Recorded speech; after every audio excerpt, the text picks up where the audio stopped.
নমস্কাৰ বন্ধুসকল আৰচি লখিমপুৰ এই ইউটিউব চেনেলটোৰ অন্য এটা ভিডিঅ'লৈ আপোনালোকক পুনৰবাৰ স্বাগতম জনাইছোঁ বন্ধুসকল যদি আপোনালোকে আৰচি লখিমপুৰ ইউটিউব চেনেলটোত প্ৰথমবাৰৰ কাৰণে ভিডিঅ'ত ক্লিক কৰিছে তেনেহলে চেনেলটো সাবস্ক্ৰাইব কৰিব লগতে কাষতে থকা বেল আইকনটো প্ৰেছ কৰি আপোনালোকৰ বন্ধুৰ বৰ্গৰ সৈতে শ্বেয়াৰ কৰিবলৈ নাপাহৰিব ইয়াত এখন নটিফিকেশন আহিছে Assam state school education board division 2 otherwise Assam higher secondary education council ইয়াত কি কেতিয়া আহিছে 29/4/2025 তাৰিখে আহিছে ইয়াত আহিছে নটিফিকেশনখন মই সম্পূৰ্ণ পঢ়ি নিদো ইয়াৰ যোন কেইটা মেইন পইণ্ট হেকিটা পঢ়িম notification this is hereby notified for information of all candidates who appear in the higher secondary final examination 2025 conducted by the Assam State School Education Board Division 2 during the month of February March 2025 that their result will be declared through the result gazette in PDF format and the roll numbers of the candidate who are declared pass will be provided there ইয়াত কি কৈছে 2025 বৰ্ষত ফেব্ৰুৱাৰী March মাহৰ ভিতৰত যি সকল ছাত্ৰ-ছাত্ৰীয়ে উচ্চতৰ মাধ্যমিকৰ চূড়ান্ত বৰ্ষৰ পৰীক্ষা দিছিল তেওঁলোকৰ ৰিজাল্টটো কেনেকৈ ঘোষণা কৰা হ'ব ইয়াত PDF ফৰ্মেটত ঘোষণা কৰা হ'ব বুলি ইয়াত স্পষ্টভাৱে লিখা আছে মই সকলোখিনি নপঢ়ো এখিনি নপঢ়ো like one next paragraph to my third paragraph to project presently student will have to download their digital mark sheet through website or can view their mark sheet through mobile apps from 9 AM on 30 April 2025 ইয়াত আমাৰ ছাত্ৰ-ছাত্ৰী সকলে নিজৰ মোবাইলৰ এপৰ জৰিয়তে যদি result চাব বিচাৰে ফলাফল চাব বিচাৰে তেওঁলোকে কি কৰিব লাগিব মোবাইল এপত চাব পাৰিব আৰু 9 বজাৰ পৰা অৰ্থাৎ কালিলৈ 30 এপ্ৰিল 2025 তাৰিখে পুৱা 9 বজাত উচ্চতৰ মাধ্যমিকৰ চূড়ান্ত বৰ্ষৰ পৰীক্ষাৰ ফলাফল কি হ'ব ঘোষণা কৰা হ'ব আমি পোনপটীয়াভাৱে গম পালো যে 30 তাৰিখ অৰ্থাৎ কালিলৈ মেট্ৰিক নহয় উচ্চতৰ মাধ্যমিকৰ চূড়ান্ত বৰ্ষৰ পৰীক্ষাৰ ফলাফল ঘোষণা কৰা হ'ব কিমান সময়ত 9 বজাত ইয়াত দিছে for downloading the mark sheet student will have to enter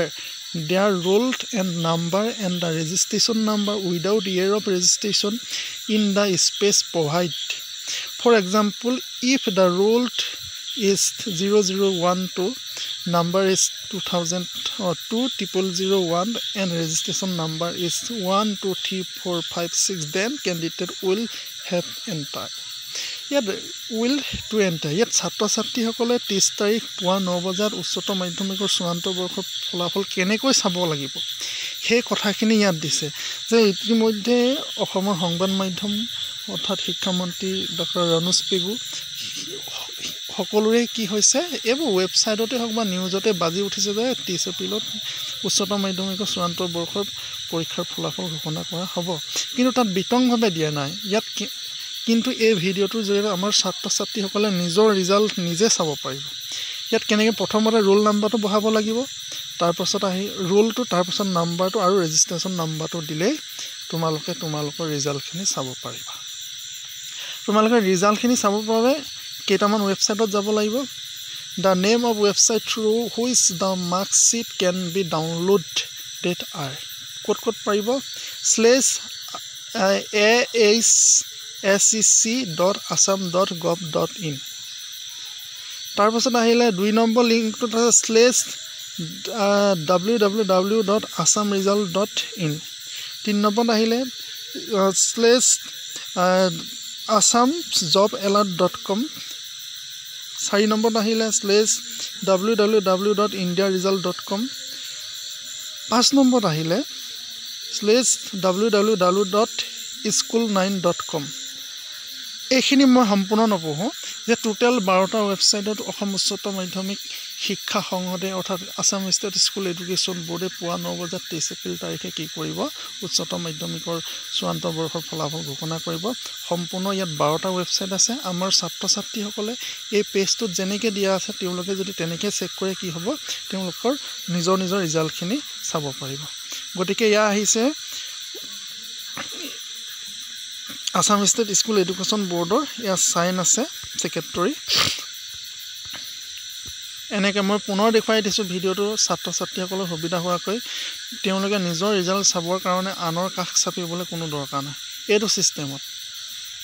ছিষ্টেমত এইটো তোমালোকে পঢ়ি যাবা আৰু নিজৰ ৰিজাল্ট নিজে চাব পাৰিবা। গতিকে সকলোৰে ৰিজাল্ট ভাল হ'ব বুলি আশা কৰিলোঁ আৰু সকলোকে মোৰ ফালৰ পৰা RC লখিমপুৰ ইউটিউব চেনেলৰ ফালৰ পৰা অভিনন্দন আৰু শুভেচ্ছা জনাইছোঁ। সকলোৰে ৰিজাল্ট ভাল হওক আৰু আগন্তুক দিনত তোমালোকে